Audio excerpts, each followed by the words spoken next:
नमस्कार साथियों, एक बार आप सभी का फिर से बहुत बहुत स्वागत है आप सभी के अपने YouTube चैनल डी ए गुरुजी पर। तो चलिए साथियों, स्टार्ट करते हैं आज की इस क्लास को, आज के सेशन को। पहली बार जुड़ रहे हैं तो आप लोग इस चैनल को सब्सक्राइब कर लीजिएगा। इसके अलावा साथियों, अगर आप लोग अभी तक हमारे टेलीग्राम से नहीं जुड़े हैं तो जुड़ जाइए, क्योंकि आपको इंपॉर्टेंट जो अपडेट्स है यहाँ पे मिलते हैं। क्लास का टाइम टेबल हो गया और जो इंपॉर्टेंट अपडेट है आपको व्हाट्सएप पे मिलते हैं, तो आप इस पर एक मैसेज करके वो सब कुछ भी जो है प्राप्त कर सकते हैं। इसके अलावा साथियों, इंस्टाग्राम पे फॉलो कर लीजिए, वहाँ पर भी मैं आपको छोटे छोटे वीडियोस के माध्यम से बहुत सारे अपडेट जो है देता रहता हूँ। इसके अलावा मैंने आपको बताया था साथियों, अगर आप लोग चाहे बीएड की तैयारी करो, चाहे डीएड की तैयारी करो, या टीचिंग से रिलेटेड किसी भी एग्जाम की तैयारी कर रहे हो, तो आप लोग जो है हमसे जुड़ सकते हैं। यहाँ पर आपको सारे अपडेट और सारी जो तैयारी आपको यहाँ पर देखने को मिलती रहेगी। तो चलिए स्टार्ट करते हैं। इसके अलावा मैंने आपको बताया था, अगर आप साथियों बीएड की तैयारी कर रहे हैं तो नया बैच जो है लॉन्च हो चुका है। ठीक है, बीएड प्रवेश परीक्षा के लिए विनर बैच, और ये सारे स्टेट वालों के लिए, क्योंकि आपको यहाँ पर सारे सब्जेक्ट, हर स्टेट में जो भी सब्जेक्ट आते हैं सब कुछ पढ़ाया जाता है। Hindi, English, GK, GS, math, reasoning, teaching aptitude, A to Z जो चीज़ें आपको यहाँ पर मिलती है। लाइव क्लास हो गया, मॉक टेस्ट हो गया, आपको कोई किताब भी नहीं खरीदना है। आपको यहाँ पर बीएड के नोट्स हो गए, ई बुक हो गया, रिकॉर्डेड वीडियोस हो गए, प्रैक्टिस सेट हो गए, सब कुछ यहाँ पर देखने को मिलता है। ये सब कुछ आपको मिल रहा है बेटा किसमें? 749 रुपये में। तो आप सभी को इस तैयारी में जुड़ना है, तैयारी जो जीत की है इसमें आप सभी को जुड़ना है। कैसे जुड़ सकते हैं? वो सिंपल सा प्रोसेस है। डियर गुरुजी ऑफिशियल करके ऐप है, इसको डाउनलोड करो। ठीक है, इस ऐप को डाउनलोड करिए, रजिस्टर करिएगा, आपके सामने ये पेज खुल के आएगा। आपको जाना है इस पे, सबसे ऊपर दे जाएगा विनर बैच, आपको इस पे क्लिक करना है और आपके बाद ये वाला पेज खुल जाएगा और आपको सिंपली बाय नाउ पे जो है क्लिक करना है। अगर कोई डीएलएड वाला है तो वहाँ पर आपको विनर के अलावा उड़ान बैच दिख जाएगा, वो ले सकते हो। ठीक है, तो आपको क्या करना है, उसके बाद पे ऑनलाइन पे क्लिक करना है, उसके बाद गूगल पे, फ़ोनपे, पेटीएम जो भी चलाते हैं उसकी मदद से जो है जुड़ सकते हैं, जो क्लासेस है अपनी देख सकते हैं। तो चलिए बढ़ते हैं अपने क्लास की तरफ, अपने जो है सेशन की तरफ। आज के इस वीडियो में स्पेशली मैं हिंदी के 196 क्वेश्चन लेकर के आया हूं। इसका पीडीएफ भी मैं आपको दे दूंगा अपने टेलीग्राम ग्रुप पर और अपने वेबसाइट पर, नीचे लिंक दिया गया है, वहां पर आप जाकर के देख सकते हैं। तो यहां पर आज मैंने 2-3 ऐसे टॉपिक चूज़ किए हैं जिनसे मैं 196 क्वेश्चन लेकर के आया हूं, और ये सारे के सारे क्वेश्चन आपके एग्जाम के लिए बहुत ही ज़्यादा इंपॉर्टेंट होने वाले हैं। तो वीडियो को अंत तक जरूर देखिएगा, एक भी क्वेश्चन को मिस मत कीजिएगा, क्योंकि सारे के सारे आपके लिए इंपॉर्टेंट है। तो चलिए स्टार्ट करते हैं। तो पहले क्वेश्चन के लिए निर्देश दिया गया है, यहाँ पर बेसिकली निर्देश स्टार्टिंग के कुछ क्वेश्चन के लिए दिया गया है कि श्रुति सम भिन्नार्थक प्रश्नों के उत्तर देने के लिए सबसे उचित विकल्प चुनना है। अब श्रुति सम का मतलब क्या होता है? देखिए, श्रुति सम का मतलब क्या होता है? जो सुनने में समान हो। जैसे यहाँ पर देखिए आपका प्रहार है, यहाँ पर मैं इसको कर लेता हूँ ऊपर, तो यहाँ पर प्रहार है, उसके बाद परिहार है। तो प्रहार और परिहार देखिए सुनने में एक समान से लग रहे हैं, प्रहार परिहार, तो श्रुति सम है, लेकिन उनके अर्थ जो है भिन्नार्थक है, यानी उनके अर्थ अलग अलग हैं। तो यहाँ पर उनके लिए उचित शब्द चुनना है। तो देखिए ध्यान से, प्रहार का मतलब होता है आघात और परिहार का मतलब होता है त्यागना, यानी कि यहाँ पर जो ऑप्शन नंबर इसका बी है वो यहाँ पर करेक्ट हो जाएगा। इसी तरह क्वेश्चन नंबर 2 ध्यान से देखिए क्या कह रहा है आपसे। यहाँ पर पर्यंत है और पर्यंक है, दोनों का अलग अलग अर्थ होता है। तो अगर हम बात करते हैं पर्यंत के बारे में, इसका मतलब होता है तक, और पर्यंक का मतलब होता है पलंग, यानी कि ऑप्शन जो इसका ए है वो यहाँ पर बिल्कुल करेक्ट हो जाएगा। क्वेश्चन नंबर 3 देखिए, बहुत ही अच्छा क्वेश्चन है। कह रहा है कि पवन और पावन का मतलब क्या होता है? देखिए, पवन का मतलब वायु ये होता है ना, ये हवा होता है, और पावन का मतलब होता है पवित्र। तो यहाँ पर पवित्रता मत कर देना, पवित्र होता है पावन का मतलब। तो ऑप्शन जो इसका डी है, वायु और पवित्र, वो यहाँ पर बिल्कुल करेक्ट हो जाएगा। क्वेश्चन नंबर 4 इसी तरह से यहाँ पर कह रहा है पाहन और पाहुन, इसका सही अर्थ क्या है? तो भाई पाहन का मतलब होता है पत्थर और पाहुन का मतलब होता है गेस्ट, यानी कि अतिथि। तो ऑप्शन जो इसका बी है वो यहाँ पर करेक्ट हो जाएगा। क्वेश्चन नंबर आपका 5 कह रहा है प्रस्तर और प्रस्तार का सही अर्थ क्या है? भाई प्रस्तर का मतलब भी आपका पत्थर ही होता है, और प्रस्तार का मतलब होता है विस्तार, यानी कि फैलाव। तो यहाँ पर ऑप्शन जो इसका सी है, प्रस्तार का मतलब फैलाव, ये बिल्कुल करेक्ट हो जाएगा। चलिए आते हैं अगले क्वेश्चन पर। तो अगला क्वेश्चन कह रहा है परिमित है एक परिमिति है। देखो परिमित क्या होता है, परिमिति क्या होता है? तो परिमित का मतलब क्या होता है? बेसिकली आपकी एक सीमा, जो चरम सीमा होती है उसको परिमित बोलते हैं, और परिमिति जो होती है मर्यादा होती है। दोनों में अंतर क्या होता है? देखिए, परिमित है एक आपका यानी कि चरम सीमा, एक लास्ट सीमा, और परिमित क्या होती है? मर्यादा होती है। क्लियर है? परिमिति आपने सुना होगा, जैसे आप लोग आयत की परिमिति भी निकालते हो, वो भी आपकी एक परिमिति होती है। क्लियर है? चलिए आते हैं क्वेश्चन नंबर 7 की तरफ। तो आपसे यहाँ पर क्या कह रहा है कि प्रदीप और प्रतीप का सही अर्थ क्या है? तो प्रदीप मतलब दोस्तों आपका दीपक होता है, और प्रतीप मतलब होता है आपका उल्टा। तो बहुत ही इंपॉर्टेंट है। तो ऑप्शन जो इसका ए है वो यहाँ पर करेक्ट हो जाएगा। क्वेश्चन नंबर 8 यहाँ पर देखिए क्या कह रहा है, पानी और पहाड़ी इसका सही अर्थ क्या है। देखिए पानी अलग है, पानी अलग है, वो पानी वो वाला पानी नहीं है जो हरियाणवी में बोल देते हैं। पानी अलग है, पानी अलग है। तो पानी का मतलब होता है जल और पहाड़ी का मतलब होता है भाई हाथ। तो ऑप्शन जो इसका डी है वो यहाँ पर बिल्कुल करेक्ट हो जाएगा। आते हैं क्वेश्चन नंबर 9 की तरफ। तो आपसे यहाँ पर क्या कह रहा है कि परिणाम और परिमाण, ये तो सबको पता होना चाहिए। परिणाम का मतलब हो गया तो रिजल्ट यानी कि नतीजा, और परिमाण का मतलब क्या होता है भाई, परिमाण का मतलब होता है क्वांटिटी यानी कि मात्रा। तो ऑप्शन जो इसका सी है नतीजा और मात्रा, वो यहाँ पर बिल्कुल करेक्ट हो जाएगा। इसी तरह आपका क्वेश्चन नंबर आपका 10 कह रहा है कि प्रबल और प्रवर इसका सही अर्थ क्या है। भाई प्रबल की अगर हम बात करते हैं तो इसका मतलब होता है प्रबल शक्तिशाली हो, और प्रवर का मतलब क्या होता है, प्रवर का मतलब होता है जो थोड़ा श्रेष्ठ हो। तो यहाँ पर ऑप्शन जो इसका बी है, माफ़ कीजिएगा, शक्तिशाली और श्रेष्ठ, वो यहाँ पर बिल्कुल करेक्ट हो जाएगा। चलिए आते हैं अगले क्वेश्चन पर। तो अगला क्वेश्चन आपका यहाँ पर कह रहा है प्रसाद और प्रासाद। आप देखिए बहुत इंपॉर्टेंट है, अगर यहाँ से क्वेश्चन आता है तो लोग बहुत गलती करके आते हैं। प्रसाद आपको पता है ना, प्रसाद क्या होता है और प्रासाद क्या होता है, तो दोनों में डिफरेंस है। तो प्रसाद मतलब होता है जिससे भगवान की तरफ से जो प्रसाद मिलता है वो बेसिकली एक कृपा होती है। तो यहाँ पर प्रसाद मतलब कृपा, और प्रासाद मतलब होता है महल। तो ऑप्शन जिसका ए है वो यहाँ पर बिल्कुल करेक्ट हो जाएगा। आते हैं क्वेश्चन नंबर 12 पर। तो आपसे यहाँ पर देखिए क्या कह रहा है कि पुरुष और परुष। देखिए पुरुष अलग है, परुष अलग है। पुरुष का मतलब होता है बेसिकली आपका आदमी, और परुष का मतलब होता है कठोर। तो ऑप्शन जो इसका सी है वो यहाँ पर बिल्कुल करेक्ट हो जाएगा। इसी तरह क्वेश्चन नंबर आपका 13 कह रहा है अर्घ और अर्घ का सही अर्थ क्या है। भाई अर्घ का मतलब क्या है और अर्घ का मतलब क्या है, इसका मतलब बताना है। तो अगर हम बात करते हैं अर्घ के बारे में तो इसका मतलब होता है मूल्य, और अर्घ का मतलब होता है पूजा सामग्री। तो यहाँ पर ऑप्शन जो इसका डी है वो यहाँ पर बिल्कुल करेक्ट हो जाएगा। क्वेश्चन नंबर 14 आपसे कह रहा है कि असित और अशित का अर्थ क्या है। असित अलग है और अशित अलग है। देखिए एक छोटा सा है एक बड़ा सा है, तो इनमें डिफरेंस क्या है। इसका मतलब होता है काला, और अशित मतलब होता है भोधरा। तो ऑप्शन जो इसका ए है वो यहाँ पर बिल्कुल करेक्ट हो जाएगा। आते हैं क्वेश्चन नंबर 15 पर। तो आपसे कह रहा है अस्त और अस्त्र। अस्त जैसे सूरज अस्त होता है वो आपका अस्त होता है, और अस्त्र आपका जो शस्त्र वाला होता है वो होता है। तो बेसिकली यहाँ पर अगर देखा जाए तो ये जो स्टार्टिंग का अस्त है, अकॉर्डिंग टू द ऑप्शन देखा जाए तो अस्त्र मतलब आंसू भी होता है, तो आंसू हो जाएगा, और अस्त्र आपका हथियार होता है। तो ऑप्शन जो इसका सी है वो यहाँ पर करेक्ट हो जाएगा। क्वेश्चन नंबर 16 पर आते हैं। देखिए ध्यान से क्या कह रहा है कि अभय और उभय का सही अर्थ क्या है। अगर हम बात करें अभय के बारे में और बात करें उभय के बारे में, तो यहाँ पर अभय का मतलब होता है निर्भय, और उभय का मतलब होता है जो दोनों में होता है, यानी कि ऑप्शन जो इसका बी है निर्भय और दोनों, वो यहाँ पर बिल्कुल करेक्ट हो जाएगा। क्वेश्चन नंबर 17 पर आते हैं। देखिए ध्यान से क्या कह रहा है अमित और अमित का अर्थ क्या होता है। एक अमित है एक अमित है। तो अमित का मतलब होता है बेसिकली आपका बहुत, यानी कि आपके पास बहुत है, अमित है, अमित भंडार है। और अमित का मतलब होता है कि दुश्मन, शत्रु। तो यहाँ पर ऑप्शन जो इसका डी है शत्रु, और बहुत और शत्रु यहाँ पर बिल्कुल करेक्ट हो जाएगा। आते हैं क्वेश्चन नंबर 18 की तरफ। दोस्तों क्या कह रहा है ध्यान से देखिए, अचर और अनुचर का सही अर्थ क्या है। अगर हम बात करें अचर के बारे में, अचर का मतलब होता है न चल पाने वाला, अचर यानी कि ना चलने वाला। और अनुचर मतलब होता है, अनुचर मतलब क्या होता है, जो आपका अनुचर होता है, नौकर होता है, वो आपका अनुचर होता है। तो ऑप्शन जिसका ए है वो यहाँ पर बिल्कुल करेक्ट हो जाएगा। इसी तरह आपका क्वेश्चन नंबर 19 कह रहा है, ध्यान से देखिए, अवलंब और अविलंब इनका अर्थ क्या होता है। भाई अवलंब अलग है, अविलंब अलग है। अवलंब का बेसिकली मतलब होता है कि एक सहारा, और अविलंब मतलब होता है शीघ्र, यानी कि कितनी जल्दी से कोई काम हो जाए। तो ऑप्शन जो इसका सी है वो करेक्ट हो जाएगा। कहते नहीं भाई कोई भी काम भाई अविलंब यानी कि देर मत करो, जल्दी कर दो, शीघ्र कर दो। चलिए आते हैं क्वेश्चन नंबर 20 पर। तो अनिष्ट और अनिष्ट ये बहुत इंपॉर्टेंट है, कई बार आपसे पेपर में पूछा गया है। तो अनिष्ट और अनिष्ट की अगर हम बात करते हैं तो इनका जो अर्थ होता है, अनिष्ट मतलब होता है श्रद्धाहीन, और अनिष्ट मतलब होता है हानि। तो ऑप्शन जो इसका बी है वो यहाँ पर करेक्ट हो जाएगा।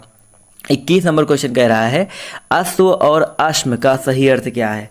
देखिए इसके बाहर आपको मे बी कोई क्वेश्चन देखने को मिले, बट यहाँ पर जो मैं आपको मोस्ट इंपॉर्टेंट 196 क्वेश्चन कराऊंगा, इससे बाहर आपको शायद ही क्वेश्चन मिलने वाला है। ध्वनि, वर्ड, विचार, अभी आपको सब कुछ मिलेगा, तत्सम तद्भव मिलेगा, और भी बहुत सारी चीज़ें यहाँ पर मिलने वाली है। तो यौगिक, रूढ़, ये जितने भी शब्द होते हैं सब कुछ मिलेगा। तो ऐसा मत समझो सिर्फ यही है, तो जितने इंपॉर्टेंट सारे करवा रहा हूँ। तो यहाँ पर देखा जाए अश्व का मतलब क्या होता है सर, घोड़ा, और अश्म का मतलब क्या होता है, पत्थर। देखिए पत्थर के मतलब आपको बहुत मिल गए, पाहन मिल गए, पत्थर मिल गए, बहुत सारे ऐसे मिल गए, तो अस्म मतलब भी आपका क्या होता है, पत्थर होता है। तो याद रखिए अम्बुज और अम्बुधि का सही अर्थ क्या है भाई। अम्बुज का मतलब क्या होता है और अम्बुधि का मतलब क्या होता है। अम्बुज का मतलब होता है कमल और अम्बुधि का मतलब होता है सागर। तो ऑप्शन जो इसका डी है, सी है, वो यहाँ पर बिल्कुल करेक्ट हो जाएगा। क्वेश्चन नंबर 24 पर आते हैं।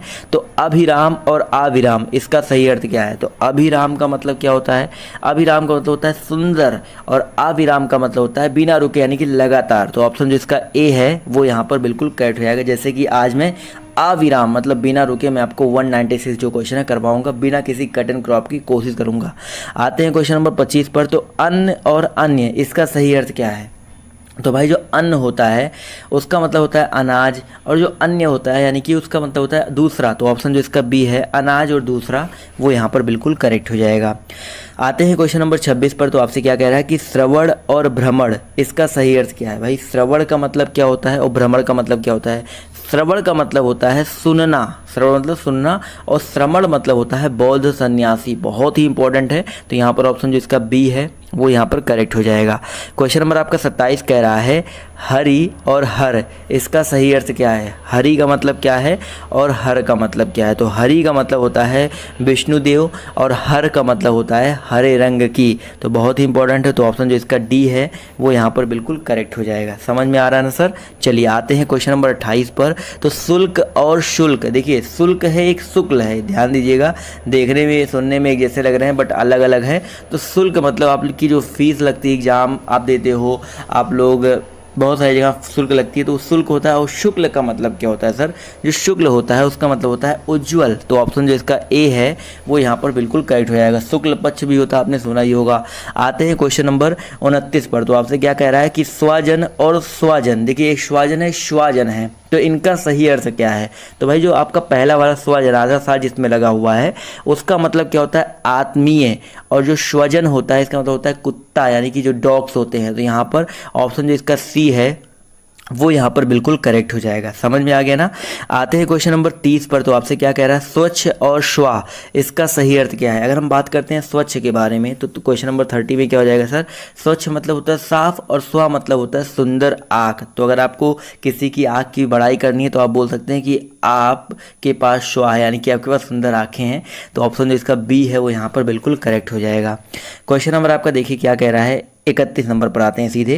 तो 31 नंबर क्वेश्चन कह रहा है आपसे यहाँ पर सकल और संकल इसका सही अर्थ क्या है। अगर शकल और संकल की बात करते हैं तो सकल मतलब होता है बेसिकली आपका होता है बीता काल, और संकल देखिए यहाँ पर देखिए एक सकल, एक शकल और सकल दिया गया होता है वो अलग है, लेकिन सकल और संकल दिया गया है। तो यहाँ पर सकल का मतलब हो गया आपका बीता काल और संकल का मतलब होता है आपका आकार। तो यहाँ पर ऑप्शन जो इसका सी है वो यहाँ पर बिल्कुल करेक्ट हो जाएगा। क्लियर है सर।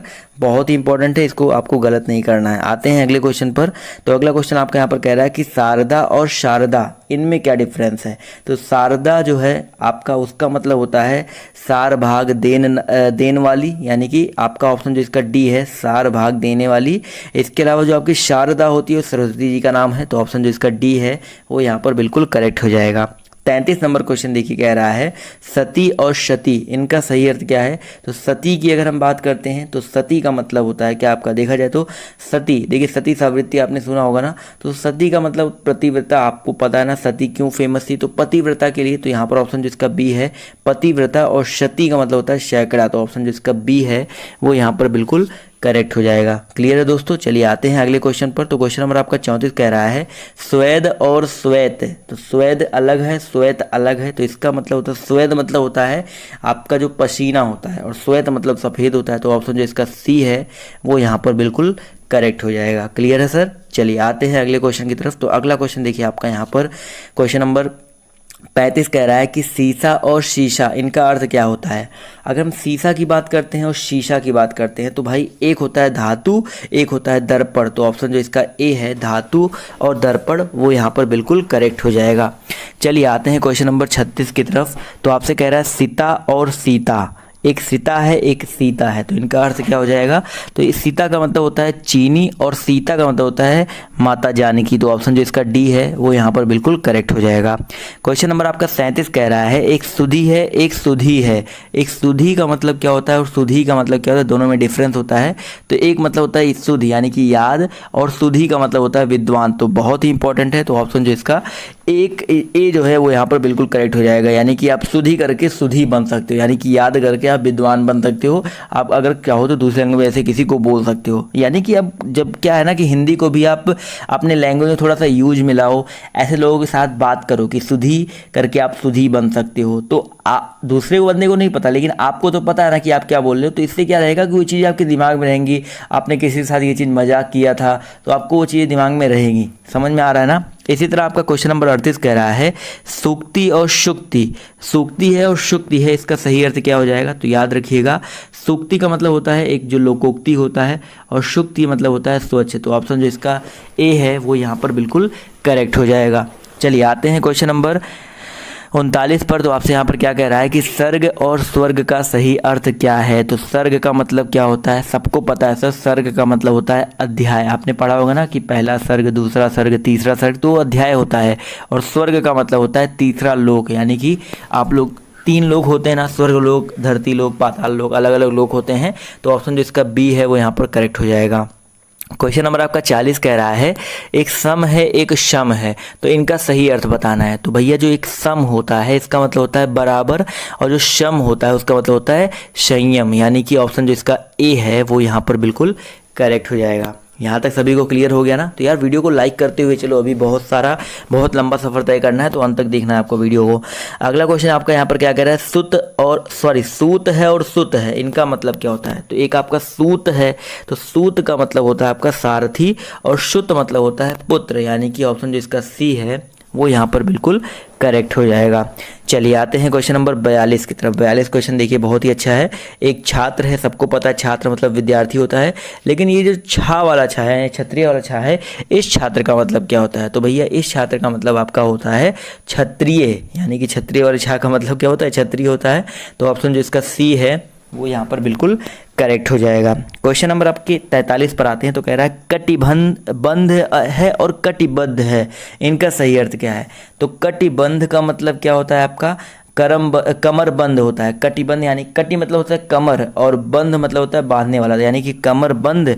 और कटिबद्ध मतलब होता है तत्पर, यानी कि तैयार। तो ऑप्शन जो इसका बी है वो यहाँ पर बिल्कुल करेक्ट हो जाएगा। 44 नंबर क्वेश्चन पर आते हैं। तो आपसे क्या कह रहा है कि कपिश और कपीश, इसका सही अर्थ क्या है? तो कपिश और कपीश, इनका सही अर्थ अगर हम बात करते हैं तो एक होता है मटमैला, और कपीश का मतलब होता है वानरों का राजा। तो ऑप्शन जो इसका सी है मटमैला और वानरों का राजा, वो यहाँ पर बिल्कुल करेक्ट हो जाएगा। क्लियर है दोस्तों? चलिए आते हैं क्वेश्चन नंबर 46 पर। तो आपसे कह रहा है कली और कली, इनका सही अर्थ क्या है? एक कली है एक कली है, बहुत बार आपके पेपर में रिपीट हुआ होगा, आपने अगर नोटिस किया है तो। कली का मतलब होता है कलयुग, और कली का मतलब होता है अधखिला फूल। तो ऑप्शन जो इसका बी है वो यहाँ पर बिल्कुल करेक्ट हो जाएगा। चलिए सर आते हैं अगले क्वेश्चन की तरफ। तो क्वेश्चन नंबर आपका देखिए 47, यहाँ पर क्या कह रहा है क्रांति और क्रांति। देखिए एक क्रांति है एक क्रांति है, कभी कभी देखिए इस तरह से लिखा गया है ना कि लगता है कि पढ़ने में भी एक ही है। तो कांति और क्रांति अलग अलग है, ये चीज़ ध्यान दीजिएगा। तो कांति का मतलब होता है चमक, क्या होता है सर? आपका चमक होता है। और क्रांति का मतलब होता है आपका उलट, कहते हैं ना कि क्रांति ला दी, यानी कि उलट फेर कर दिया, बड़ा। तो ऑप्शन जो इसका डी है वो यहाँ पर करेक्ट हो जाएगा। क्वेश्चन नंबर आपका 48 कह रहा है कि कृति और कृति, देखिए अलग अलग है, इनका सही अर्थ क्या है? तो अगर हम बात करते हैं कृति के मतलब, देखिए दोनों एक ही जैसे लिखे गए हैं बट इनके अर्थ अलग अलग हो सकते हैं। तो एक कृति का मतलब रचना भी होता है, एक कृति का मतलब आपका निपुण भी होता है। तो यहाँ पर ऑप्शन नंबर जो इसका ए है ये यहाँ पर करेक्ट हो जाएगा। क्लियर है? तो कृति दोनों एक ही जैसे लिखे गए हैं बट इनके जो अर्थ हैं वो अलग अलग हो सकते हैं, भिन्न भिन्न भी हो सकते हैं। अगला क्वेश्चन आपका कह रहा है कि कंगाल और कंकाल का सही अर्थ क्या है? कंगाल कह रहा है और कंकाल कह रहा है। तो कंगाल मतलब होता है आपका दरिद्र, और कंकाल आपको पता है हड्डियों का ढांचा स्कल होता है। तो ऑप्शन जो इसका सी है वो करेक्ट हो जाएगा। चलिए आते हैं क्वेश्चन नंबर 50 पर। तो आपसे क्या कह रहा है कि कुल और कूल का सही अर्थ क्या है? एक कुल है, एक कूल है, तो इसका सही अर्थ क्या हो जाएगा? एक होता है वंश, एक होता है किनारा। तो ऑप्शन जिसका बी है करेक्ट हो जाएगा। एक कुल का मतलब वंश होता है, एक कूल का मतलब किनारा होता है। क्वेश्चन नंबर आपका 51 कह रहा है कि ऋतु और ऋतु, देखिए एक ऋत है, एक ऋतु है, तो दोनों का सही अर्थ क्या हो जाएगा? तो ऋत का मतलब होता है भाई सत्य और ऋतु का मतलब होता है मौसम। तो ऑप्शन जिसका ए है वो यहाँ पर बिल्कुल करेक्ट हो जाएगा। आएंगे क्वेश्चन नंबर अगले क्वेश्चन पर 52 पर, तो क्या कह रहा है? उद्धत और उद्दत, देखिए उद्धत है और उद्दत है, इनका सही अर्थ क्या है? तो उद्धत मतलब होता है उदंड और उद्दत मतलब होता है तैयार। जो ऑप्शन जो इसका डी है उदंड और तैयार, वो यहाँ पर बिल्कुल करेक्ट हो जाएगा। क्लियर है सर? चलिए आते हैं क्वेश्चन नंबर 53 पर, तो आपसे कह रहा है आर्द्र और आर्द्र, इनका सही अर्थ क्या है? अगर हम बात करते हैं आर्द्र के बारे में और आर्द्र के बारे में, तो इनका सही अर्थ क्या हो जाएगा? इसका मतलब होता है दुखी और आर्द्र मतलब होता है गीला। तो ऑप्शन जिसका सी है दुखी और गीला, वो यहाँ पर बिल्कुल करेक्ट हो जाएगा। क्लियर है दोस्तों? चलिए आते हैं क्वेश्चन नंबर 54 पर, तो आपसे कह रहा है आभरण और आमरण, इसका सही अर्थ क्या है? आभरण का मतलब क्या होता है सर? आभूषण, और आमरण का मतलब क्या होता है? मरण तक। तो ऑप्शन जो इसका बी है आभूषण और मरण तक, वो यहाँ पर बिल्कुल करेक्ट हो जाएगा। क्लियर है सर? चलिए आते हैं अगले क्वेश्चन पर। तो अगला क्वेश्चन देखिए आपसे यहाँ पर क्या कह रहा है कि आवास और आभास, इनका सही अर्थ क्या है? देखिए एक आपका आवास है और एक आपका क्या है? आभास है, तो इनका सही अर्थ क्या होता है? तो सबको पता है सर, अगर हम बात करते हैं आवास के बारे में, तो उसका मतलब होता है क्या? जहाँ पर आप लोग रहते हो, यानी कि घर मकान, और आभास मतलब होता है कि झलक, मतलब कि एक झलक मिल जाए। तो ऑप्शन जो इसका सी है वो यहाँ पर बिल्कुल करेक्ट हो जाएगा। क्लियर है? चलिए आते हैं अगले क्वेश्चन पर। तो अगला क्वेश्चन आपका यहाँ पर क्या कह रहा है कि नीर और नीड़, इनका सही अर्थ क्या है? नीर का मतलब क्या होता है भाई? नीर मतलब जल बेसिकली आपका होता है, और हम बात करते हैं नीड़ के बारे में। देखिए नीर मतलब जल और नीड़ जो होता है आपका वो घोंसला होता है। तो ऑप्शन जो इसका डी है वो यहाँ पर बिल्कुल करेक्ट हो जाएगा। क्लियर है? चलिए आते हैं क्वेश्चन नंबर 57 पर। तो आपसे कह रहा है कि नत और नित, देखिए नत का मतलब क्या है, नित का मतलब क्या है? तो नत का मतलब जो होता है वो झुका हुआ होता है और नित का मतलब होता है प्रतिदिन होता है। तो ऑप्शन जो इसका ए है झुका हुआ और प्रतिदिन, ये यहाँ पर बिल्कुल करेक्ट हो जाएगा। आते हैं क्वेश्चन नंबर 58 पर। तो आपसे क्या कह रहा है? देव और दैव, इनका सही अर्थ क्या है? तो देव का मतलब क्या है और दैव का मतलब क्या है? देव मतलब होता है देवता और दैव मतलब होता है भाग्य। तो ऑप्शन जो इसका सी है वो यहाँ पर बिल्कुल करेक्ट हो जाएगा। क्लियर है? क्वेश्चन नंबर आपका देखिए 59 कह रहा है कि दीवा और दिया, इनका सही अर्थ क्या है? देखिए दीवा है और दिया है, अगर इनके बारे में बात करते हैं तो दीवा मतलब होता है दिन और दिया मतलब होता है दीपक। तो ऑप्शन जो इसका ए है वो यहाँ पर बिल्कुल करेक्ट हो जाएगा। फिर से स्टेशन आ गया, ट्रेन आ गया परेशान करने। क्वेश्चन नंबर आपका 60 कह रहा है दशन और दंसन, इनका सही अर्थ क्या है भाई? बहुत ही इंपॉर्टेंट है। तो दशन का मतलब होता है दांत और दंसन का मतलब होता है दांत से काटना। तो ऑप्शन जो इसका बी है वो यहाँ पर करेक्ट हो जाएगा। क्वेश्चन नंबर 61 कह रहा है दीप और द्वीप, इनका सही अर्थ क्या है? तो दीप की अगर हम बात करते हैं तो इनका मतलब होता है दिया और द्वीप मतलब होता है टापू, यानी कि ऑप्शन जो इसका डी है वो यहाँ पर बिल्कुल करेक्ट हो जाएगा। क्वेश्चन नंबर इसी तरह 62 आपसे क्या कह रहा है? दारू, दारू है, एक दारू है। देखिए दारू और दारू, इनका सही अर्थ क्या है आपको ये बताना है बेसिकली। तो भाई देखा जाए तो दोनों बिल्कुल एक ही है, लेकिन दारू मतलब लकड़ी भी होती है, दारू का पेड़ आपने सुना होगा, और दारू मतलब शराब भी होती है। तो ऑप्शन जिसका ए है वो यहाँ पर बिल्कुल करेक्ट हो जाएगा। क्लियर है सर? चलिए आते हैं क्वेश्चन नंबर 37 पर 63 पर। तो आपसे क्या कह रहा है कि दूत और धूत का सही अर्थ क्या है? देखिए दूत मतलब आपको पता है ना, दूत मतलब राजदूत भी हो सकता है या आपका प्रतिनिधि भी मान सकते हैं, बट यहाँ पर प्रतिनिधि ज़्यादा करेक्ट होगा। तो दूत मतलब प्रतिनिधि, और जो धूत होता है उसका मतलब होता है जुआ। तो ऑप्शन जो इसका सी है वो यहाँ पर बिल्कुल करेक्ट हो जाएगा। चलिए आते हैं क्वेश्चन नंबर 64 पर। तो आपसे क्या कह रहा है कि तनु और तनु का सही अर्थ क्या है? तनु की बात करते हैं और तनु की बात करते हैं, तो भैया तनु का मतलब क्या होता है? अगर हम बात करते हैं तनु के बारे में तो इसका मतलब होता है दुबला, और तनु का मतलब होता है पुत्र। तरिन तनुजा, तनुजा पढ़ा है ना, तो ऑप्शन जो इसका बी है वो यहाँ पर बिल्कुल करेक्ट हो जाएगा। क्वेश्चन नंबर आपका 65 कह रहा है प्रतिहार और प्रत्याहार। देखिए प्रतिहार का मतलब स्टार्टिंग में भी मैंने आपको बताया था, अब बताना है प्रत्याहार का मतलब। तो प्रतिहार का मतलब होता है द्वारपाल, प्रतिहार का मतलब क्या होता है? द्वारपाल भी होता है, और प्रत्याहार का मतलब होता है निवारण। तो ऑप्शन जो इसका सी है वो यहाँ पर करेक्ट हो जाएगा। 65 के बाद 66 नंबर क्वेश्चन क्या रहा है कि बाण और बाढ़ इसका सही अर्थ क्या है। तो अगर हम बात करते हैं बाण के बारे में और बात करते हैं बाढ़ के बारे में, तो बाण का मतलब होता है आदत और बाढ़ मतलब होता है तीर। तो ऑप्शन जो इसका ए है वो यहाँ पर बिल्कुल करेक्ट हो जाएगा। क्वेश्चन नंबर आपका 67 कह रहा है बद्ध और वृद्ध इनका सही अर्थ क्या है। तो बद्ध का मतलब क्या होता है सर, बंधा हुआ, और वृद्ध मतलब होता है बूढ़ा। तो ऑप्शन जो इसका सी है बंधा हुआ बूढ़ा। तो अगर आपसे कोई बोले बद्ध वृद्ध तो बंधा हुआ बूढ़ा उसका मतलब होता है। क्वेश्चन नंबर आपका 68 कह रहा है बहू और बहू इसका सही अर्थ क्या है। तो बहू का मतलब क्या होता है भैया आपका बहुत, और बहू का मतलब होता है वर वधु, जो वधु वर और वधु में जो वधु होता है वो वधु होता है। तो ऑप्शन जो इसका डी है वो करेक्ट हो जाएगा। अगला मोस्ट इंपॉर्टेंट है बात और वात इनका सही अर्थ क्या है। तो अगर हम बात करते हैं बात के बारे में, बात करते हैं बात के बारे में, तो बात का मतलब क्या होता है आपका वचन, और वात का मतलब होता है हवा। तो ऑप्शन जो इसका बी है वो यहाँ पर बिल्कुल करेक्ट हो जाएगा। अगले क्वेश्चन पर आते हैं। तो अगला क्वेश्चन कह रहा है वारिस है एक बारिश है। तो वारिस क्या होता है और बारिश क्या होता है। तो भैया वारिस यानी कि वर्षा वाला बारिश, देखो छोटा ई लगा है तो वर्षा वाला बारिश, और बारिश का मतलब क्या होता है समुद्र। तो बहुत ही इंपॉर्टेंट है। तो ऑप्शन जो इसका ए है वो यहाँ पर बिल्कुल करेक्ट हो जाएगा। क्लियर है सर, चलिए क्लियर है तो आते हैं अगले क्वेश्चन पर। तो अगला क्वेश्चन देखिए आपसे यहाँ पर क्या कह रहा है कि वंदी और बंदी का सही अर्थ क्या है। अगर हम बात करते हैं वंदी के बारे में और बात करते हैं बंदी के बारे में, तो वंदी का मतलब क्या होता है बेसिकली आपका बहाट, और बंदी का मतलब होता है कैदी। तो बहाट और कैदी, तो ऑप्शन जो इसका सी है वो यहाँ पर बिल्कुल करेक्ट हो जाएगा। क्लियर है सर, चलिए आते हैं अगले क्वेश्चन की तरफ। तो अगला क्वेश्चन आपका यहाँ पर कह रहा है कि बहन और वहन इनका सही अर्थ क्या है। तो अगर हम बात करते हैं बहन यानी कि सिस्टर वाला बहन होता है, लेकिन यहाँ पर बहन अलग, यहाँ पर इसका कुछ अर्थ होगा। तो यहाँ पर देखा जाए तो बहन का मतलब सब में एक ही दिया गया, बहन बहन बहन, तो बहन का मतलब बहन ही होगा, कुछ अलग क्यों होगा। और वहन का मतलब क्या होता है, वहन मतलब होता है क्या, वहन करना, आपने सुना है ना वहन करना। तो यहाँ पर क्या हो जाएगा आपका ढोना। तो ऑप्शन जो इसका डी है वो यहाँ पर बिल्कुल करेक्ट हो जाएगा। क्लियर है सर, चलिए आते हैं अगले क्वेश्चन पर। तो अगला क्वेश्चन कह रहा है कि वास और बास इसका सही अर्थ क्या है। अगर हम बात करते हैं भाई वास के बारे में, तो वास अलग है बास अलग है। तो वास का मतलब होता है जहाँ पर हम लोग निवास करते हैं, और बास का मतलब होता है भाई कहते हैं ना बास मार रहे हो तो गंध मार रहे हो। तो ऑप्शन जो इसका डी है वो करेक्ट हो जाएगा।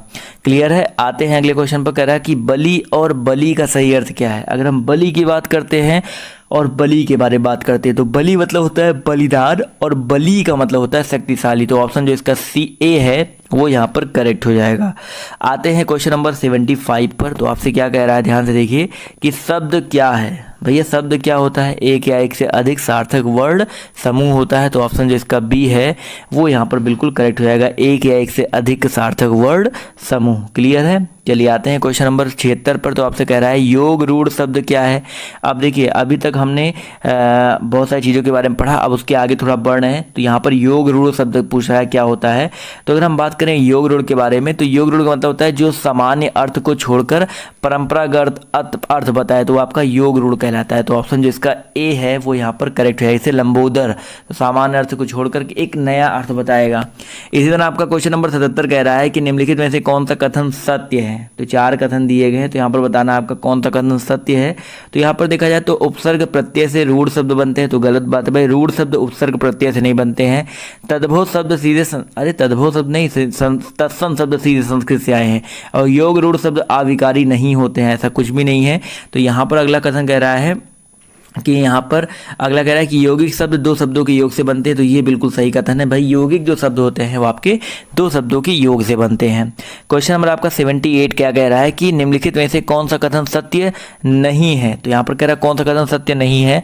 तो पहले कथन की बात करते हैं, तो संकर शब्द ग्रामीण शब्द है। तो देखा जाए तो यही शब्द आपका सही नहीं है, क्योंकि संकर जो हाइब्रिड होता है वो क्या होता है, 2 शब्दों का 2 अलग अलग भाषाओं का मेल होता है। तो ग्रामीण शब्द तो बिल्कुल यहाँ पर नहीं होगा, तो ये आपका सत्य नहीं है। इसके अलावा देश शब्दों की व्युत्पत्ति का पता नहीं चलता, तो ये भी बिल्कुल सही बात है।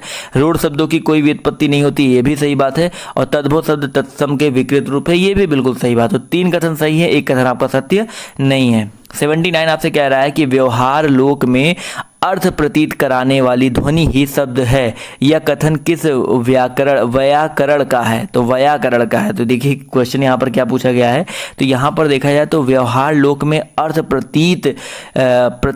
प्रतीति कराने वाली ध्वनि ही है। तो ये बेसिकली आपका व्याकरण में है, या आपका पतंजलि में है। तो ऑप्शन जो इसका कौन सा है सर? डी वाला ऑप्शन जो है वो यहाँ पर बिल्कुल करेक्ट हो जाएगा। क्लियर है दोस्तों? चलिए आते हैं अगले क्वेश्चन की तरफ। तो अगला क्वेश्चन आपका यहाँ पर क्वेश्चन नंबर 80 क्या कह रहा है कि निर्देश दिया गया है कि इन 4 ऑप्शन दिए गए हैं कुछ शब्दों के लिए। अभी जब तक निर्देश और नहीं आता तब तक के लिए रूढ़ शब्द आपको ढूंढना है। तो देखिए इसमें क्या रूढ़ शब्द हो जाएगा, तो भैया रूढ़ शब्द सब पहले आपको पता होना चाहिए। रूढ़ शब्द क्या होते हैं? क्लियर है किसी को पता है कि नहीं पता? कम से कम आपको जब तक रूढ़ शब्द पता नहीं होगा तब तक आप लोग कैसे किसी चीज़ को आप लोग बता पाओगे। तो देखिए रूढ़ शब्द होते हैं, योग रूढ़ शब्द होते हैं, यौगिक शब्द होते हैं, अलग अलग होते हैं। रूढ़ शब्द जो होते हैं वो क्या कहलाते हैं कि जिन शब्दों के सार्थक खंड ना हो उन्हें रूढ़ शब्द कहते हैं। जैसे आपके घर का कोई सार्थक खंड है? नहीं है। घोड़ा, दिन, कान, ये इनके सार्थक खंड नहीं है तो आपका ये रूढ़ हो जाएगा। इसी तरह आपका यौगिक होता है। अभी जब यौगिक मिलेगा तो मैं आपको यौगिक भी समझा दूंगा क्या होगा। तो अभी रूढ़ का मतलब समझ में आ गया ना, तो रूढ़ के बारे में जान लेते हैं। तो यहाँ पर देखा जाए तो रेशम, पलंग और मलमल, तो इनका देखो अलग अलग इनको कर सकते हो। रेशम को अलग कर सकते हो, पलंग को अलग कर सकते हो, आप मलमल को अलग कर सकते हो। यानी कि इनके अलग खंड, रेशम में रेस, एक रेस का मतलब कुछ होता है, पलंग में अंग अलग हो सकता है, मलमल में मल और मल आपका अलग अलग है, लेकिन लाल के कोई भी सार्थक खंड नहीं होंगे। तो ऑप्शन जो इसका सी है करेक्ट हो जाएगा। इसी तरह आपका क्वेश्चन नंबर 81 में देखो हल्दी, फुलवारी, सरोवर और काला, तो आप लोग देख के ही बता सकते हो। सर 81 में आपका ऑप्शन नंबर जो इसका डी है काला, ये यहाँ पर बिल्कुल करेक्ट हो जाएगा। जल्दी जल्दी करेंगे इसको क्योंकि यहाँ पर आपको ज़्यादा दिमाग नहीं लगाना है। आपका उबटन, पेट और पंकज और सलाई, तो उबटन का मतलब उबटन, पेट, देखिए उबटन में अलग अलग कर सकते हो, पंकज में कर सकते हो, सलाई में कर सकते हो, लेकिन सी ऑप्शन जो पेट है इसमें नहीं कर सकते हो।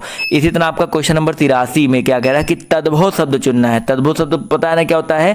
जो आपका तत्सम से आते हैं, तत्सम से विकृत होकर बनते हैं तद्भव शब्द। तो 83 में देखिए क्या हो जाएगा आपका सरद है, क्रूर है, गिरड़ा है, ये आपके तत्सम है, लेकिन यहाँ पर लुहार जो है आपका तद्भव हो जाएगा।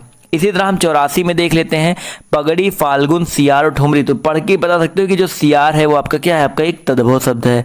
इसी तरह क्वेश्चन नंबर 85 देखिए क्या कह रहा है फ्रांस है, ब्रह्मा है, पक्ष है और टोटी है। देखिए फ्रांस, ब्रह्मा, पक्ष, टोटी आराम से पढ़ के बता सकते हो। यहाँ पर फ्रांस अलग है तो यहाँ पर ये आपका जो हो जाएगा 85 का ए, ये आपका एक तद्भव शब्द हो जाएगा। क्लियर है?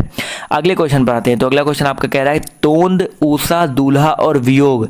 तोंद है, ऊषा है, दूल्हा है और वियोग है, तो यहाँ पर क्या हो जाएगा? ये आपका जो दूल्हा है ये आपका एक तद्भव शब्द हो जाएगा। क्लियर है? इसी तरह 87 नंबर क्वेश्चन में क्या कह रहा है योग, जीवन और क्रोध है और आपका मीठा है। तो यहाँ पर अगर देखा जाए तो मीठा जो है बेसिकली बिल्कुल सही है, मीठा जो है आपका एक तद्भव शब्द हो जाएगा। अगले में कह रहा है वर्ण है, मृत्यु है, दुबला और झुग्गी है, तो यहाँ पर आप आराम से बता सकते हो जो आपका दुबला है वो आपका क्या है? आपका एक तद्भव शब्द है। इसी तरह 89 नंबर क्वेश्चन है सुनार, हेमंत, तेंदुआ और पूर्व, इसमें बता सकते हो सर सभी लोग। तो यहाँ पर क्या हो जाएगा? सुनार, बिल्कुल सही सर। तो सुनार जो है आपका एक तद्भव शब्द है। अगला क्वेश्चन देखिए क्या कह रहा है कि संतरा किस भाषा का शब्द है? संतरा सुना है सबने, संतरा देखा भी होगा, खाया भी होगा। तो संतरा जो है आपका ना तो जापानी है ना तो तुर्की है, ये आपका पुर्तगाली से लिया गया है। बहुत इंपॉर्टेंट है, याद रखिएगा। आते हैं अगले क्वेश्चन पर। तो अगला क्वेश्चन आपका यहाँ पर क्या कह रहा है, ध्यान से देखिए कि गोदाम किस भाषा का शब्द है? गोदाम, गोडाउन आपने सुना होगा, उसी से गोदाम बना है, तो गोदाम भी आपका पुर्तगाली ही भाषा का शब्द है। तो ऑप्शन जो इसका बी है वो करेक्ट हो जाएगा। क्लियर है? 92 नंबर क्वेश्चन पर आते हैं। तो क्या कह रहा है कि अस्पताल किस भाषा का शब्द है? देखिए यहाँ से क्वेश्चन बहुत बनते हैं, तो अस्पताल की बात कर लेते हैं। तो अस्पताल जो है बेसिकली वो आपका अंग्रेजी भाषा का शब्द है। हॉस्पिटल, अस्पताल भी आपका अंग्रेजी भाषा का शब्द है, तो बहुत इंपॉर्टेंट है, याद रखिएगा। आते हैं 93 नंबर पर। तो बहादुर किस भाषा का शब्द है? जो बहादुर है वो आपका एक तुर्की भाषा का शब्द है। किस भाषा का सर? तुर्की भाषा का शब्द है। इसी तरह आपका क्वेश्चन आपका आमदनी किस भाषा का शब्द है? अगर हम बात करते हैं आमदनी के बारे में, तो आमदनी जो है आपका एक फारसी भाषा का शब्द है। किस भाषा का सर? फारसी भाषा का शब्द है। तो ऑप्शन जो इसका बी है वो यहाँ पर बिल्कुल करेक्ट हो जाएगा। क्वेश्चन नंबर आपका 95 देखिए क्या कह रहा है कि कबूतर किस भाषा का शब्द है? कबूतर की अगर हम बात कर लेते हैं तो याद रखिएगा ये आपका फारसी भाषा का शब्द है। किस भाषा का सर? फारसी भाषा का शब्द है। क्वेश्चन नंबर आपका 96 कह रहा है मुकदमा किस भाषा का शब्द है? मुकदमा की अगर हम बात कर लेते हैं तो मुकदमा जो है बेसिकली आपका अरबी भाषा का शब्द है। किस भाषा का सर? अरबी भाषा का शब्द है, तो ऑप्शन जो इसका बी है वो करेक्ट है। देखो इसको आपको याद करना होगा, बिना याद किए नहीं होगा। कुछ इंपॉर्टेंट जो है यहाँ पर मैं करवा दे रहा हूँ, तो ये आपके लिए इंपॉर्टेंट भी हो सकते हैं, इनको ठीक करते हुए चलिएगा। 97 कह रहा है भाई रेल किस भाषा का शब्द है? रेल जो है आपका, ये तो आपको पता है RAIL अंग्रेजी भाषा का ही शब्द है, तो ऑप्शन जो इसका ए है करेक्ट हो जाएगा। 98 कह रहा है कि लफंगा जो है वो किस भाषा का शब्द है? लफंगा की अगर हम बात करते हैं तो आपका पुर्तगाली भाषा का शब्द है। कैसा भाई? पुर्तगाली, तो ऑप्शन जो इसका डी है वो करेक्ट हो जाएगा। इसी तरह आपका कूपन जो है वो किस भाषा का शब्द है? तो कूपन आपका एक फ्रेंच शब्द है, तो ऑप्शन जो इसका बी है फ्रेंच, वो यहाँ पर बिल्कुल करेक्ट हो जाएगा। क्वेश्चन नंबर आपका 100 देखिए ध्यान से, क्या कह रहा है कि गिरहकट शब्द क्या है? गिरहकट जो शब्द है बेसिकली आपका संकर शब्द है, दो अलग अलग भाषाओं से मिलकर बना हुआ है गिरहकट, तो ऑप्शन जो इसका डी है संकर, वो यहाँ पर बिल्कुल करेक्ट हो जाएगा। इसी तरह आपका क्वेश्चन नंबर 101 कह रहा है भाई ऊट पटांग शब्द क्या है? अगर हम बात करते हैं ऊट पटांग के बारे में, तो इसका मतलब है ये आपका एक देशज शब्द है, देशज निकला हुआ, इसकी व्युत्पत्ति का पता नहीं है, बोलते नहीं ऊट पटांग बोल दिया, तो ऑप्शन जो इसका सी है वो करेक्ट हो जाएगा। क्वेश्चन नंबर आपका 102 कह रहा है कि कायल शब्द क्या है? तो कायल ना तो यौगिक है, ना तो रूढ़ है, ना तो तत्सम है, ये आपका एक तद्भव शब्द है, तो ऑप्शन जो इसका बी है वो यहाँ पर बिल्कुल करेक्ट हो जाएगा। क्वेश्चन नंबर 103 पर आते हैं, ध्यान से देखिए क्या कह रहा है आपसे यहाँ पर कि पंकज शब्द क्या है? पंकज भाई क्या है शब्द? तो पंकज जो शब्द है वो आपका एक योग रूढ़ शब्द है। कैसा शब्द है सर? योग रूढ़ शब्द। देखिए रूढ़ शब्द मैंने आपको बताए, अब योग रूढ़ और यौगिक भी जान लेते हैं, तो पहले योग रूढ़ जान लेते हैं। तो योग रूढ़ शब्द वे शब्द होते हैं भैया जो अपने सामान्य अर्थ को छोड़ करके किसी विशेष अर्थ को बताने लगते हैं, उन्हें योग रूढ़ कहते हैं। जैसे पंकज हो गया, पंकज देखिए आपको पता है ना कि पंकज का अर्थ कुछ अलग हो जाता है। इसी तरह जलज हो गया, जलज हो गया, और क्या हो जाता है? चक्रपाणी, लंबोदर, दशरथ, बहुत सारे ऐसे होते हैं। क्लियर है सर? चलिए आते हैं क्वेश्चन नंबर 104 पर। तो पुरोहित शब्द क्या है? पुरोहित शब्द के बारे में बात करते हैं, तो ये आपका क्या है? एक तत्सम शब्द है, तो ऑप्शन जो इसका सी है वो यहाँ पर बिल्कुल करेक्ट हो जाएगा। क्लियर है सर? देखिए बैटरी भी खत्म हो रही है, कोई बात नहीं, चार्ज पे लगा लेते हैं। क्वेश्चन नंबर आपका 105 पर आते हैं, तो 105 में देखिए कह रहा है एक कुछ निर्देश दिए गए हैं, यहाँ पर आपको क्या करना है? संकर शब्द ढूंढना है, यानी कि इन चारों ऑप्शनों में संकर शब्द आपको ढूंढना है। तो छज्जा है, मुर्दा घर है, शैया है और दीवार है, तो बहुत ही अच्छा क्वेश्चन है। तो याद रखिएगा यहाँ पर जो आपका मुर्दा घर है, मुर्दा घर बेसिकली आपका दो अलग अलग भाषाओं से मिलके बना है, तो ये आपका क्या हो जाएगा? करेक्ट हो जाएगा। क्लियर है? इसी तरह क्वेश्चन नंबर 106 क्या कह रहा है कि रिक्शा और किस्मत, रेल यात्री और आपका चाय, तो आप लोग पढ़ के ही बता सकते हो। यहाँ पर जो रेल यात्री है भैया, जो आपका ऑप्शन नंबर सी है रेल यात्री, वो आपका क्या है? आपका एक प्रकार से एक संकर शब्द है। इसी तरह आते हैं क्वेश्चन नंबर 107 पर, तो आपसे यहाँ पर क्या कह रहा है कि रिक्शा, प्लेटफॉर्म, टिकट घर और प्लेटफॉर्म, फिर से देखिए प्लेटफॉर्म दो बार दे दिया तो ये तो कट ही गया, बट टिकट घर की अगर हम बात कर लें, देखिए ध्यान से, टिकट घर और रिक्शा, तो यहाँ पर संकर शब्द ढूंढना है, तो टिकट घर यहाँ पर ऑप्शन जो इसका सी है वो करेक्ट हो जाएगा। आते हैं क्वेश्चन नंबर 108 पर, तो आपसे यहाँ पर क्या कह रहा है कि कहवा, कारतूस, आलमारी और गिरहकट, तो गिरहकट अभी मैंने आपको बताया था ये आपका एक संकर शब्द है, तो ऑप्शन जो इसका डी है वो यहाँ पर बिल्कुल करेक्ट हो जाएगा। अगला क्वेश्चन आपका क्या कह रहा है कि श्रृंगाल, लियाकत, तजुर्बा और बम वर्षा, तो इसमें अगर देखा जाए तो आपका जो बम वर्षा है, देखिए बम अलग है, वर्षा अलग है, तो आपका ऑप्शन जो इसका सी है वो यहाँ पर बिल्कुल करेक्ट हो जाएगा। अब देशज शब्द चुनना है, कुछ ऑप्शन कुछ आपके क्वेश्चन है, तो लोटा, किश्ती और बहन भाई, तो यहाँ पर आप आराम से बता सकते हो जो लोटा है वो आपका क्या है? एक देशज शब्द है। अगला देखिए क्या है? सोहाग, देखिए पहला क्वेश्चन पढ़ के ही पता चल जा रहा है, सोहाग है, और एक आपका बीज है, जगमग है और लश्कर है, तो यहाँ पर अगर देखा जाए तो सोहाग यहाँ पर लग रहा है और जगमग में थोड़ा सा कन्फ्यूजन है, बट यहाँ पर आई होप जगमग भी हो सकता है क्योंकि आपका देशज शब्द कह रहा है, तो यहाँ पर ऑप्शन सी जो है ज़्यादा करेक्ट होगा, तो ऑप्शन सी, क्योंकि सोहाग का कुछ अर्थ हो सकता है, दिमाग में नहीं आ रहा है, तो अगर मैं आपको कमेंट करके बता दूंगा या डिस्क्रिप्शन दे दूंगा अगर इसका कुछ भी अर्थ दिमाग में आता है, तो यहाँ पर ऑप्शन जो इसका सी है वो करेक्ट लग रहा है मुझे। आते हैं क्वेश्चन नंबर 112 पर, तो यहाँ पर किसमिस, बाबा, गाड़ी और नमूना, तो यहाँ पर अगर देखा जाए तो आपका जो बाबा है ये आपका एक देशज शब्द से निकला शब्द है, तो ऑप्शन जो इसका बी है वो यहाँ पर बिल्कुल करेक्ट हो जाएगा। इसी तरह आपका क्वेश्चन नंबर 13 कह रहा है कि गैस, कुश्ती, औलाद, डील डील, तो डील डील जो है आपका ये आपका एक देशज शब्द से निकला हुआ शब्द है, तो ऑप्शन जो इसका बी है वो यहाँ पर करेक्ट हो जाएगा। चलिए आते हैं, देखिए कुछ ऐसे देशज शब्द होते हैं जिनका आपको अर्थ खुद ही नहीं पता होता क्योंकि वो आपके एक क्षेत्र में बोली जाती है, जैसे आप लोग लोटा बोलते हो, पगड़ी बोलते हो, कहीं कुछ और बोला जाता है, कहीं साफा बोला जाता है, सब अलग अलग बोलते हैं। चलिए आते हैं क्वेश्चन नंबर 114 पर। तो आपसे यहाँ पर क्या कह रहा है, जादू सरसर हवा जहर। तो यहाँ पर भी पढ़ के आप बता सकते हो, सरसर कहते हैं ना भैया, हवा सरसर सरसर करती चल रही है। तो ऑप्शन जो इसका सी है वो आपका एक देशज शब्द है। अगले में आपको कुछ शब्द दिए गए हैं, आपको तत्सम चुनना है। तो तद्भव चुन लिया, देशज हो गया, संकर हो गया। अब तत्सम भी देख लेते हैं। डंडा, पश्चिम, खीर और मूंग। तो आराम से पढ़ के बता सकते हो। जो पश्चिम है, देखिए ज़्यादातर जो बड़ा सा वाले शब्द जहाँ पर आ जाए ना, वो आपका एक क्या बोलते हैं, आपका एक तत्सम शब्द हो ही जाता है। तो ऑप्शन जो इसका सी है करेक्ट हो जाएगा। 116 नंबर क्वेश्चन कह रहा है, पगड़ी, अरण्य, फुनंग और चतुर। तो यहाँ पर देखा जाए तो दो में आप लोग को कन्फ्यूजन हो सकती है, बट यहाँ पर अरण्य जो होता है यह आपका बेसिकली आपका एक तत्सम शब्द है। जो ऑप्शन जो इसका बी है वो यहाँ पर बिल्कुल करेक्ट हो जाएगा। आते हैं क्वेश्चन नंबर 117 पर। तो आपसे क्या कह रहा है, झिलमिल, साप, औषधि और भाप। तो यहाँ पर भी आप लोग देख करके आराम से बता सकते हो कि आपका यहाँ पर बेसिकली ऑप्शन नंबर जो इसका डी है, औषधि, वो आपका क्या हो जाएगा, शाह। यहाँ पर देखिए अलग अलग तरह के सा होते हैं, तो ज़्यादातर जो बड़ा सा या खट्टी सा वाले शब्द यहाँ पर आ जाए वो आपका क्या होता है, आपका वही तत्सम ही होता है। क्लियर है। क्वेश्चन नंबर 118 कह रहा है, थोड़ा सा मैं फास्ट जा रहा हूँ, थोड़ा सा कंट्रोल करता हूँ अपने आप को। अगला क्वेश्चन 118 कह रहा है, सुहाग, नक्षत्र, दिया और गोत्र। तो यहाँ पर भी अगर देखा जाए तो आपका जो नक्षत्र है ये बेसिकली आपका एक तत्सम शब्द है। तो ऑप्शन जो इसका सी है करेक्ट हो जाएगा। क्वेश्चन नंबर 119 कह रहा है, पीठ, गोत्र, दीह और नारियल। तो यहाँ पर अगर देखा जाए 119 नंबर क्वेश्चन में, तो आपका जो गोत्र है, देखिए सेम क्वेश्चन यहाँ पर रिपीट हो गया। गोत्र है, पीठ है, दीह है और नारियल है। तो गोत्र यहाँ पर भी है, यहाँ पर भी है। तो यहाँ पर अगर हमें देखा जाए तो क्वेश्चन नंबर 118 में अगर देखा जाए तो आपका नक्षत्र भी है और गोत्र यहाँ पर दिया गया था, दोनों है। और क्वेश्चन नंबर 119 में देखा जाए तो गोत्र दिया गया, तो यहाँ पर हो जाएगा।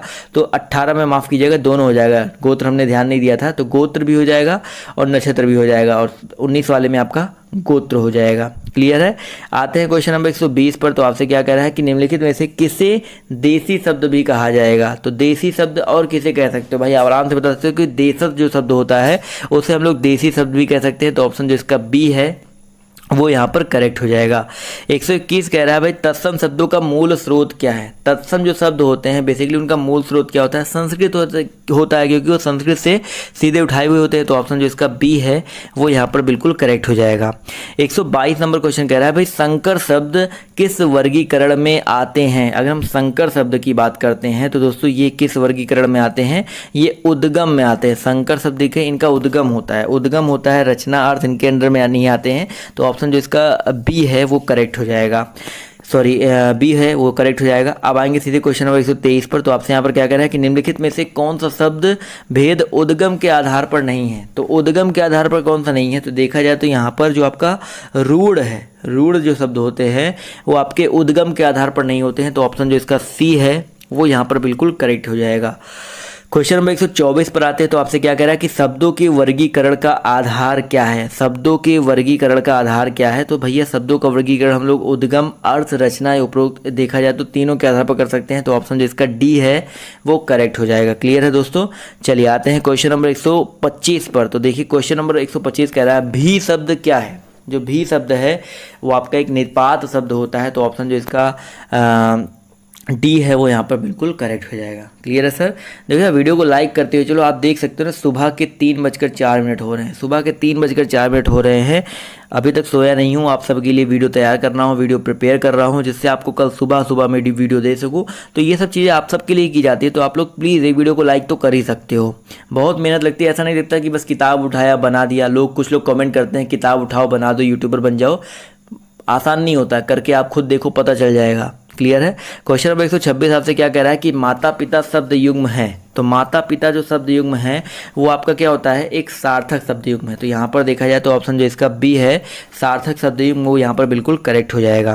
क्वेश्चन नंबर आपका 127 कह रहा है कि प्रा उपसर्ग से बनने वाले शब्द समूह क्या है। तो प्रा से आपका क्या बन सकता है भाई, प्रभाव बन सकता है, बहुत सारी ऐसी चीज़ें बन सकती है। प्रत्येक यहाँ पर देखा जाए तो बन सकता है, तो प्रति से बनता है प्रत्येक, लेकिन प्रा से सिर्फ पूछ रहा है। तो प्रभाव बन जाएगा, प्रदेश बन जाएगा, प्रपत्र बन जाएगा। तो ऑप्शन जो इसका डी है वो यहाँ पर करेक्ट हो जाएगा। यहाँ पर प्रत्येक में प्रति आ जाएगा, प्रत्युत्तर में प्रति आ जाता है, यहाँ भी प्रत्येक है। तो ये तीनों तो नहीं बनेंगे। तो ऑप्शन जो इसका डी है वो करेक्ट हो जाएगा। क्वेश्चन नंबर आपका 128 क्या कह रहा है, ध्यान से देखिए कि निम्नलिखित में से वसुधा का समानार्थी क्या है? वसुधा का समानार्थी क्या है भाई? वसुधा का समानार्थी पूछ रहा है, तो यहाँ पर देखा जाए तो वसुंधरा जो है आपका ऑप्शन जो इसका बी है, ये वसुधा का समानार्थी हो जाएगा। क्वेश्चन नंबर 129 क्या कह रहा है कि नृत्य का तद्भव शब्द क्या है? नृत्य की अगर हम बात करते हैं तो नृत्य का तद्भव क्या होता है सर? आपका नाच होता है, तो यहाँ पर ऑप्शन जो इसका बी है वो करेक्ट हो जाएगा। 130 नंबर क्वेश्चन कह रहा है कि अंगुली का तद्भव क्या है? भाई आपको पता है अंगुली की अगर हम बात करते हैं तो इसका तद्भव क्या होता है? उंगली होता है, तो उंगली बोलते हो आप लोग ना, तो ऑप्शन जो इसका सी है वो यहाँ पर बिल्कुल करेक्ट हो जाएगा। 131 नंबर क्वेश्चन कह रहा है कि चतुष्कोण का तद्भव क्या है भाई? चतुष्कोण की अगर हम बात करते हैं तो इसका तद्भव होता है चौकोर। क्या होता है सर? चौकोर होता है, तो ऑप्शन जो इसका ए है वो यहाँ पर बिल्कुल करेक्ट हो जाएगा। क्वेश्चन नंबर आपका 132 कह रहा है कि कौन सा शब्द तत्सम है? तो यहाँ पर अगर देखा जाए कौन सा शब्द तत्सम है, तो चंचु जो शब्द है, ऑप्शन नंबर जो इसका सी है, चंचु शब्द वो आपका तत्सम शब्द है। क्लियर है? चलिए आते हैं क्वेश्चन नंबर 133 पर। तो आपसे कह रहा है कि नमक का तत्सम रूप क्या है? अगर हम बात करते हैं नमक के तत्सम रूप के बारे में, तो नमक का तो जो तत्सम रूप होता है आपका लवण होता है, तो ऑप्शन जो इसका सी है वो यहाँ पर बिल्कुल करेक्ट हो जाएगा। क्वेश्चन नंबर आपका 134 कह रहा है कि सतसई का तत्सम क्या है? तो भाई सतसई का जो तत्सम होता है वो सप्तशती होता है। क्या होता है सर? सप्तशती होता है, तो ऑप्शन जो इसका सी है वो यहाँ पर बिल्कुल करेक्ट हो जाएगा। 135 नंबर क्वेश्चन पर आते हैं। तो भाषा की सबसे छोटी इकाई क्या है? तो भाषा की जो सबसे छोटी इकाई है वो आपकी वर्ड कहलाती है, यानी कि ऑप्शन जो इसका सी है वो यहाँ पर बिल्कुल करेक्ट हो जाएगा। देखिए बिना रुके मैंने आपसे बोला था ना कि ये वीडियो आपको बनाऊंगा, तो आप देख सकते हैं यहाँ पर 44 मिनट हो चुका है अभी बिना रुके। देखिए बिना कट एंड क्रॉप की वीडियो चल रहा है और ये चलता रहेगा। मैं आपसे जो वादा करता हूँ वो करता हूँ, ये नहीं कि कट और क्रॉप करके आपके लिए वीडियो बनाऊँ, पूरी मेहनत के साथ आपके लिए वीडियो बनाता हूँ। क्वेश्चन नंबर आपका यहाँ पर 36 कह रहा है कि वर्णमाला कहते हैं। तो भाई वर्णमाला जो है किसे कहते हैं? तो याद रखिएगा यहाँ पर आपका जो वर्णों का व्यवस्थित समूह होता है उनको वर्णमाला कहा जाता है, तो ऑप्शन जो इसका डी है वो यहाँ पर बिल्कुल करेक्ट हो जाएगा। क्वेश्चन नंबर 137 कह रहा है कि प्रकोष्ठ शब्द क्या है? भाई प्रकोष्ठ जो शब्द है वो आपका क्या है? एक तत्सम शब्द होता है, तो ऑप्शन जो इसका बी है वो यहाँ पर बिल्कुल करेक्ट हो जाएगा। जितने लोग अभी तक नहीं याद है तो टेलीग्राम पर मैं इसका पीडीएफ दे चुका हूँ, तो आप जाके वहाँ देख सकते हैं। क्वेश्चन नंबर आपका 138 क्या कह रहा है कि कपूर का तत्सम रूप क्या है? तो कपूर का तत्सम रूप क्या है भाई? कपूर का तत्सम होता है कर्पूर, तो यहाँ पर ऑप्शन जो इसका ए है वो यहाँ पर बिल्कुल करेक्ट हो जाएगा। क्लियर है? चलिए आते हैं क्वेश्चन नंबर 139 पर। तो आपसे क्या कह रहा है? गुंठन का तद्भव क्या है? सॉरी, गुंठन का तद्भव क्या होता है? तो भाई गुंठन का मतलब होता है घूंघट, तो यहाँ पर ऑप्शन जो इसका बी है वो यहाँ पर बिल्कुल करेक्ट हो जाएगा। गुठन होना चाहिए था, तो गुठन का तद्भव आपका घूंघट होता है। क्वेश्चन नंबर आपका देखिए यहाँ पर क्या कह रहा है? 140 नंबर कह रहा है कि संविदा का सर्वाधिक उपयुक्त के अर्थ क्या है? संविदा आपने देखा है ना क्या होता है? संविदा मतलब होता है बेसिकली ठेका होता है। क्या होता है? ठेका होता है, तो बेसिकली ये सबसे उपयुक्त अर्थ है, तो ऑप्शन इसका बी है वो यहाँ पर बिल्कुल करेक्ट हो जाएगा। 141 नंबर क्वेश्चन कह रहा है कि यौगिक शब्द की पहचान करें। तो ये यौगिक शब्द की पहचान करना है, तो यहाँ पर अगर देखा जाए तो यौगिक शब्द, तो कक्षा अध्यापक जो है वो आपका यौगिक शब्द है। यौगिक मतलब क्या होता है? दो चीज़ों से मिलकर बनता है, दो शब्दों से मिलकर बनता है, तो कक्षा प्लस अध्यापक मिलकर आपका बना है कक्षा अध्यापक, तो ऑप्शन जो इसका डी है करेक्ट हो जाएगा। चलिए आते हैं अगले क्वेश्चन पर। तो 142 क्वेश्चन कह रहा है कि दर्शन का तद्भव क्या है? भाई दर्शन का तद्भव कई बार बता चुका हूँ, दर्शन होता है, तो ऑप्शन जो इसका बी वाला है वो यहाँ पर बिल्कुल करेक्ट हो जाएगा। क्वेश्चन नंबर 143 कह रहा है कि आँख शब्द का तत्सम रूप क्या है? तो आँख शब्द का जो तत्सम रूप होता है वो अक्ष ही होता है, और तो यहाँ पर देखा जाए तो आँख का जो तत्सम कह रहा है ना, तो आपका अच्छी हो जाएगा। इसके अलावा चक्षु, लोचन और नेत्र इसके पर्यायवाची मान सकते हो। क्लियर है? चलिए आते हैं क्वेश्चन नंबर 144 पर। तो आपसे क्या कह रहा है कि रचना के अनुसार शब्द के प्रकार कितने हैं? तो भाई रचना के आधार पर जो शब्द होते हैं वो आपके कितने प्रकार के होते हैं? भाई आपके 4 प्रकार के होते हैं। अब आप लोग का एक काम बनता है ना, ये चारों प्रकार आप लोग कॉमेंट करके बताओ ये चारों प्रकार कौन कौन से होते हैं रचना के आधार पर। चलिए आते हैं क्वेश्चन नंबर 145 पर। तो कह रहा है रूढ़ शब्द का चयन करें। तो रूढ़ शब्द का चयन करना है, तो यहाँ पर अगर देखा जाए तो शूल जो दिया गया है वो आपका एक रूढ़ शब्द है, इनका खंड नहीं कर सकते हो, तो यहाँ पर आपका ऑप्शन नंबर जो इसका सी है वो करेक्ट हो जाएगा। क्वेश्चन नंबर 146 कह रहा है कि विभूति का अनेकार्थक शब्द नहीं है। तो विभूति का अनेकार्थक शब्द क्या है? कौन सा नहीं है? तो यहाँ पर देखा जाए तो वैभव जो होता है वो आपका किसी भी प्रकार की विभूति का अनेकार्थक शब्द नहीं है। इसके अलावा शक्ति, ऐश्वर्य, राख ये आपके विभूति के अनेकार्थक शब्द होते हैं। क्लियर है? चलिए आते हैं क्वेश्चन नंबर 147 पर। तो आपसे क्या कह रहा है कि व्याकरणिक विवेचन के आधार पर हिंदी शब्दों के भाग हैं। तो व्याकरणिक विवेचन के आधार पर हिंदी शब्दों के भाग कौन कौन से हैं? भाई विकारी होते हैं और आपके आविकारी होते हैं। यहाँ पर आविष्कारी लिखा है, वो थोड़ा सा गलत लिखा है, बट आविकारी होगा, थोड़ा सा इसको सही कर लीजिएगा। तो ऑप्शन जो इसका सी है वो यहाँ पर बिल्कुल करेक्ट हो जाएगा। क्लियर है दोस्तों? चलिए आते हैं क्वेश्चन नंबर 148 तरफ। अभी थोड़ा देर और रुक जाइए ना, बस 50 क्वेश्चन तो मुश्किल से और बचे हैं कि निम्नलिखित में से विरक्त शब्द कौन सा है। तो विरक्त शब्द यहाँ पर पूछा गया है। तो यहाँ पर अगर देखा जाए तो आपका जगह जगह, तो आपका ऑप्शन जो इसका डी है, जगह जगह, वो आपका क्या है, एक विरक्त शब्द है। तो ऑप्शन जो इसका डी है वो बिल्कुल करेक्ट हो जाएगा। अगला क्वेश्चन कह रहा है कि अनेकार्थक शब्द कौन सा है। 149 नंबर क्वेश्चन कह रहा है कि अनेकार्थक शब्द कौन सा है। तो यहाँ पर जो काल है, ऑप्शन जो इसका डी है काल, वो आपका एक अनेकार्थक शब्द है। क्लियर है दोस्तों? चलिए आते हैं क्वेश्चन नंबर 150 की तरफ। तो आपसे क्या कह रहा है कि आत्मा का अनेकार्थक शब्द क्या है। अगर हम बात करते हैं आत्मा के बारे में, तो हृदय जो है वो आपका आत्मा का अनेकार्थक शब्द है। तो हृदय बहुत ही इंपॉर्टेंट है। तो ऑप्शन जो इसका ए है वो यहाँ पर बिल्कुल करेक्ट हो जाएगा। 151 नंबर क्वेश्चन कह रहा है कि रस्सी का तत्सम रूप क्या है। भाई रस्सी का जो तत्सम रूप है वो आपका रश्मि होता है। क्या होता है? रश्मि होता है। तो ऑप्शन जो इसका सी है वो यहाँ पर बिल्कुल करेक्ट हो जाएगा। चलिए आते हैं क्वेश्चन नंबर 152 की तरफ। तो आपसे कह रहा है कि हाथी का तत्सम रूप क्या है। अगर हम बात करते हैं हाथी के बारे में, तो हाथी का तत्सम रूप क्या होता है? हस्तिन होता है। तो ऑप्शन जो इसका ए है वो यहाँ पर बिल्कुल करेक्ट हो जाएगा। क्लियर है? चलिए आते हैं क्वेश्चन नंबर 153 पर। तो आपसे यहाँ पर क्या कह रहा है कि अट्टालिका का तद्भव रूप क्या है। तो अट्टालिका का जो तद्भव रूप होता है वो आपका अटारी होता है। तो ऑप्शन जो इसका सी ए है वो यहाँ पर बिल्कुल करेक्ट हो जाएगा। क्लियर है सर? चलिए आते हैं क्वेश्चन नंबर 154 पर। तो जूता शब्द कैसा शब्द है। तो जो जूता शब्द होता है वो आपका एक देशज शब्द होता है। कैसा शब्द होता है? देशज शब्द होता है। तो ऑप्शन जो इसका डी है वो यहाँ पर बिल्कुल करेक्ट हो जाएगा। क्लियर है दोस्तों? चलिए आते हैं क्वेश्चन नंबर 156 पर आते हैं। तो यहाँ पर क्या कह रहा है कि यौगिक धातु है। तो यौगिक धातु यहाँ पर ढूंढना है। तो यहाँ पर अगर देखा जाए तो पढ़ है, दौड़ना है, लिख है और चल है। तो यहाँ पर जो आपका दौड़ना है वो आपका यौगिक धातु हो जाएगा। अब यही पढ़ना, लिखना, चल होता तो आपका ये यौगिक हो जाता, लेकिन यहाँ पर दौड़ना, तो ऑप्शन जो इसका सी है वो यहाँ पर बिल्कुल करेक्ट हो जाएगा। क्वेश्चन नंबर आपका 157 कह रहा है कि यौगिक क्रिया है। तो यौगिक क्रिया यहाँ पर देखिए क्या हो जाएगा, गाना, चल देना, खाना वाना, पीना पीना। तो आराम से बता सकते हो यहाँ पर जो चल देना है, तो ऑप्शन जो इसका सी है चल देना, ये आपका क्या हो जाएगा, यौगिक क्रिया हो जाएगा। यौगिक धातु हो गया, यौगिक क्रिया हो गया। अगला कह रहा है कि इस वाक्य में क्या क्रिया क्या है। घोड़ा दौड़ रहा था। तो भाई दौड़ना जो होता है क्रिया होती है, आप सबको पता है। तो यहाँ पर जो दौड़ है वो आपकी क्रिया है। तो ऑप्शन जो इसका बी है वो करेक्ट हो जाएगा। 159 नंबर क्वेश्चन कह रहा है कि जन का अनेकार्थक शब्द क्या है। तो जन का अनेकार्थक शब्द की अगर हम बात करते हैं तो बाजार जो होता है, बहुत ही इंपॉर्टेंट है, बाजार जो होता है वो आपका जन का अनेकार्थक शब्द नहीं होगा, क्योंकि यहाँ पर नहीं बोला गया है। तो यहाँ पर ऑप्शन जो इसका बी है वो करेक्ट रहेगा। जबकि लोग, प्रजा और समूह ये जो है बेसिकली आपके जन के अनेकार्थक शब्द होते हैं। क्लियर है? चलिए आते हैं क्वेश्चन नंबर 160 पर।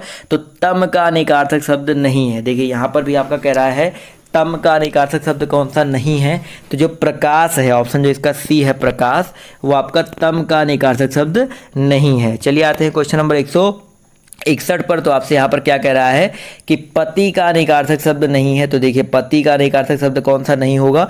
तो ऑप्शन नंबर जो यहाँ पर पुरुष है, पुरुष जो होता है पति का अनेकार्थक शब्द नहीं है। पति को आप लोग स्वामी बोलते हो, दूल्हा भी बोला जाता है, कुछ लोग पति परमेश्वर भी बोलते हैं, ईश्वर भी बोलते हैं। तो ऑप्शन जो इसका सी है वो अनेकार्थक के अंतर्गत नहीं आएगा।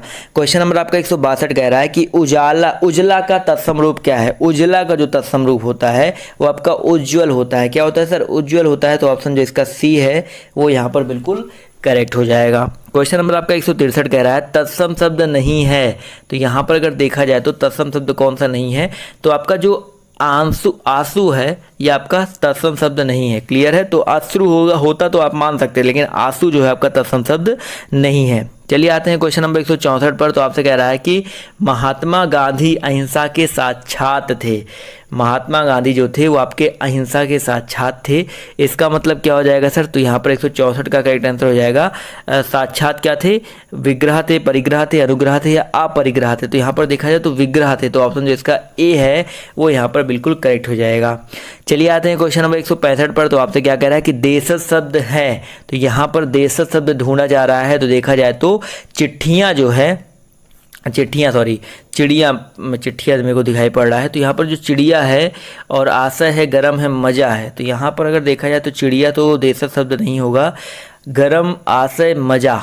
तो यहाँ पर देखा जाए मज़ा हो सकता है। ऑप्शन जो इसका डी है मज़ा ऑप्शन डी यहाँ पर बिल्कुल करेक्ट हो जाएगा। बट थोड़ा सा कन्फ्यूजन है चिड़िया और मज़ा में, तो मुश्किल से देखा जाए तो मज़ा ज़्यादा करेक्ट होगा, तो ऑप्शन जो इसका डी है वो यहाँ पर करेक्ट हो जाएगा। आते हैं क्वेश्चन नंबर 166 पर। तो आपसे यहाँ पर क्या कह रहा है, तत्सम शब्द कौन सा है। क्वेश्चन नंबर 166 में देखा जाए तो आम्र जो है आपका ऑप्शन नंबर ए, यह आपका तत्सम शब्द है। क्लियर है। क्वेश्चन नंबर आपका 167 कह रहा है तद्भव शब्द क्या है। तो यहाँ पर अगर देखा जाए तद्भव शब्द क्या है, तो मुँह जो आपका ऑप्शन नंबर डी है, मुंह, ये आपका एक तद्भव है। बैंक आपका इंग्लिश शब्द है, नहीं आपका पता है एक तत्सम शब्द है, लेकिन यहाँ पर जो डी मुंह है ये आपका क्या हो जाएगा, एक तद्भव शब्द हो जाएगा। क्लियर है। चलिए आते हैं क्वेश्चन नंबर 168 पर। तो आपसे क्या कह रहा है कि वाचाल कहते हैं। वाचाल किसे कहते हैं सर। तो अगर हम बात करते हैं वाचाल के बारे में, तो वाचाल किसे कहते हैं, बहुत बोलने वाले को वाचाल बोलते हैं। तो ऑप्शन जो इसका सी है वो यहाँ पर बिल्कुल करेक्ट हो जाएगा। क्लियर है सर। तो ऑप्शन जो इसका सी है वो यहाँ पर बिल्कुल करेक्ट हो जाएगा। Clear sir. चलिए आते हैं अगला क्वेश्चन आपका यहाँ पर क्या कह रहा है कि व्युत्पत्ति के दृष्टि से हिंदी शब्द भंडार के प्रकार हैं।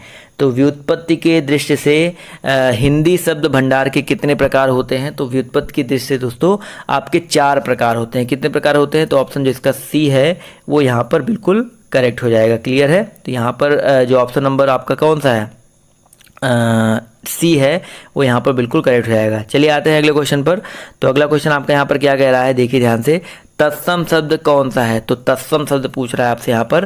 तो यहाँ पर अगर देखा जाए तत्सम शब्द की अगर हम बात करते हैं तो भादो, भाद्रपद, भाद्रपद नहीं है, भाद्रपद। ऑप्शन अगर बी की बात करते हैं तो ये आपका तत्सम शब्द है। क्लियर है सर। तो ऑप्शन जो इसका बी है वो यहाँ पर बिल्कुल करेक्ट हो जाएगा। क्लियर है। चलिए आते हैं अगले क्वेश्चन पर। तो अगला क्वेश्चन आपका यहाँ पर कह रहा है कि तद्भव शब्द यहाँ पर कौन सा है। तो तद्भव शब्द यहाँ पर कौन सा हो जाएगा। तो यहाँ पर 171 में देखा जाए तो भाप है, वाष्प है, उष्ण है और वाष्पन है। तो यहाँ पर जो आपका भाप है, तद्भव पूछ रहा है, तो ऑप्शन जो इसका क्या बोलते हैं ए है वो यहाँ पर बिल्कुल करेक्ट हो जाएगा। क्लियर दोस्तों। चलिए आते हैं अगले क्वेश्चन तरफ। तो अगला क्वेश्चन आपका देखिए यहाँ पर क्या कह रहा है कि संयुक्त क्रिया का उदाहरण कौन सा है। तो संयुक्त क्रिया का उदाहरण कौन सा है। तो याद रखिएगा 172 में क्या हो जाएगा सर, इसका जो करेक्ट आंसर हो जाएगा तुम प्रतिदिन पढ़ने आया करो। तो ऑप्शन जो इसका सी है वो यहाँ पर बिल्कुल करेक्ट हो जाएगा। तुम प्रतिदिन पढ़ने आया करो, ये आपका बेसिकली संयुक्त क्रिया का उदाहरण हो जाएगा। क्लियर है सर। चलिए आते हैं क्वेश्चन नंबर 172 के बाद 173 पर। तो आपसे यहाँ पर क्या कह रहा है, कौन सा कथन सत्य नहीं है। तो यहाँ पर 173 में अगर देखा जाए तो संकर शब्द ग्रामीण शब्द है। यहाँ पर पहला जो कह रहा है फिर से वही सेम क्वेश्चन रिपीट हो गया। तो ये आपका देखा जाए तो संकर शब्द ग्रामीण शब्द है ही नहीं, तो ऑप्शन जो इसका ए है वो यहाँ पर बिल्कुल करेक्ट हो जाएगा। आते हैं क्वेश्चन नंबर 174 पर। तो गृहकट, फिर से क्वेश्चन रिपीट हो गया क्या सारे के सारे। तो गृहकट शब्द क्या है। तो भाई देखिए फिर से रिपीट हो गया तो मैं छोड़वा दूंगा, कोई दिक्कत नहीं है। तो गृहकट आपको पता है देश शब्द है, तो यहाँ पर देश शब्द चुनना है। तो आपको पता है लोटा जो है आपका देश शब्द है। रिपीट हो गया, चाहे 2-3 क्वेश्चन रिपीट हो गए तो कोई बात नहीं। अब देखिए इसमें बताना आपको कि निम्नलिखित में से तत्सम शब्द चुनना है आपको। तत्सम शब्द यहाँ पर देखा जाए तो क्या हो जाएगा 176 में। तो आपका जो पश्चिम है वो आपका क्या हो जाएगा, एक तत्सम शब्द हो जाएगा। क्लियर है सर। चलिए आते हैं अगले क्वेश्चन पर। तो यहाँ पर कह रहा है निम्नलिखित में से किसे देसी शब्द कहा जाता है। तो यहाँ पर कई सारे क्वेश्चन रिपीट हो गए, उसके लिए माफ़ी चाहूँगा। तो देसी शब्द किसे कहा जाता है, तो देसी शब्द को आपका देसी शब्द कहा जाएगा। चलिए अब आते हैं कुछ नए क्वेश्चन तरफ। तो यहाँ पर क्या कह रहा है कि निम्नलिखित प्रश्नों में से कौन सा युग्म शब्द अशुद्ध है। तो यहाँ पर देखा जाए तो कौन सा युग्म शब्द अशुद्ध है। तो पति रूपतियो, देखा जाए तो ये जो पति रूपतियो दिया गया है, ये पति रूपतियो यहाँ पर देखा जाए तो ये अशुद्ध देखने में ही लग रहा है। तो ऑप्शन जो इसका ए है वो यहाँ पर बिल्कुल करेक्ट हो जाएगा। क्लियर है सर। चलिए आते हैं अगले क्वेश्चन पर। तो अगला क्वेश्चन कह रहा है कि तत्सम शब्दों का मूल स्रोत क्या है। तो आपको पता है संस्कृत होता है, तो ऑप्शन जिसका बी है करेक्ट हो जाएगा। अगला क्वेश्चन कह रहा है भाई शब्दों के वर्गीकरण का आधार क्या है। तो शब्दों के वर्गीकरण का आधार क्या है सर, उद्गम भी है, अर्थ भी है, रचना भी है। तो ऑप्शन जो इसका डी है वो यहाँ पर बिल्कुल करेक्ट हो जाएगा। क्वेश्चन नंबर 181 कह रहा है योग रूढ़ शब्द क्या क्या अर्थ है। तो योग रूढ़ शब्द का क्या अर्थ है। तो अगर हम बात करते हैं योग रूढ़ का मतलब क्या होता है भैया। तो योग रूढ़ देखिए, रूढ़ आपको बता दिया, योग रूढ़ जान लीजिए। योग रूढ़ बेसिकली आपका क्या होता है, ये जो सामान्य अर्थ छोड़कर परंपरागत अर्थ बताते हैं वो आपके योग रूढ़ कहलाते हैं। जैसे आपका लंबोदर हो गया, बहुत सारे ऐसे होते हैं। आते हैं अगले क्वेश्चन पर। तो आपसे क्या कह रहा है कि विकारी शब्दों के जिस रूप से उनकी संख्या का बोध होता है वे क्या कहलाते हैं। तो विकारी शब्दों के जिस रूप से उनकी संख्या का बोध हो बेसिकली वो आपके वचन कहलाते हैं। तो एक वचन, दो वचन आपने सुना है ना, तो ऑप्शन जिसका ए है वो यहाँ पर बिल्कुल करेक्ट हो जाएगा। क्लियर है। चलिए आते हैं क्वेश्चन नंबर 183 पर। तो आपसे क्या कह रहा है कि संस्कृत के वे शब्द जो हिंदी में बिना किसी परिवर्तन के प्रयुक्त होते हैं वो क्या कहलाते हैं। तो भैया क्या कहलाते हैं संस्कृत के वे शब्द।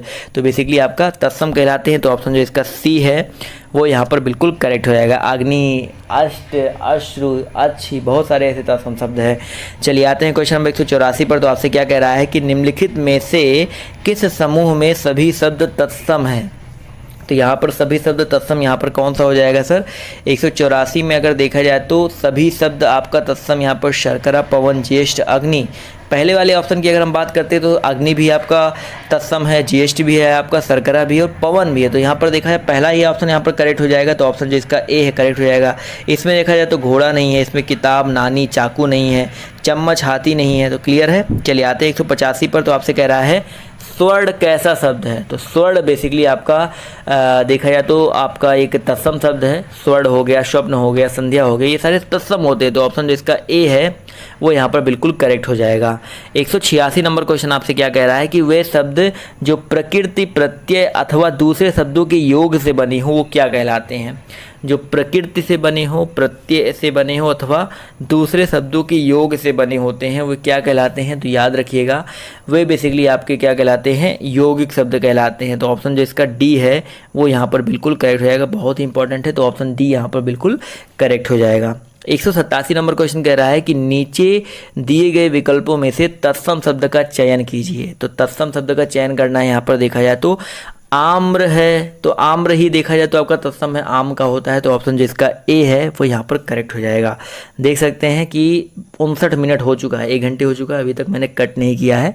अगला क्वेश्चन आपका यहाँ पर क्या कह रहा है कि दिए गए विकल्पों में से तद्भव शब्द का चयन कीजिए। तो तद्भव शब्द का चयन करना है। तो याद रखिएगा 188 का करेक्ट आंसर क्या हो जाएगा सर, आपका मुंह। जो आपका मुंह है, ऑप्शन नंबर जो इसका डी है वो आपका एक तद्भव शब्द है। जबकि बैंक, अग्नि, अमीर ये आपके देखा जाए तो अलग अलग होते हैं। देखिए अभी मैंने अमीर के बारे में बताया था, शायद दिमाग में उस समय नहीं आ रहा था। तो अमीर बेसिकली आपका एक फ़ारसी शब्द होता है। मैंने शायद उस समय कुछ और बोल दिया था, पुर्तगाली बोल दिया था। तो पुर्तगाली नहीं होता, बेसिकली आपका एक फ़ारसी शब्द होता है। क्लियर है। चलिए आते हैं क्वेश्चन नंबर 189 पर। तो आपसे यहाँ पर क्या कह रहा है कि निम्नलिखित विकल्पों में से सकर्मक क्रिया का चयन करना है। आपको क्या करना है सर, सकर्मक क्रिया का चयन करना है। तो याद रखिएगा यहाँ पर लेटना, पिघलना, छूटना और तड़पाना।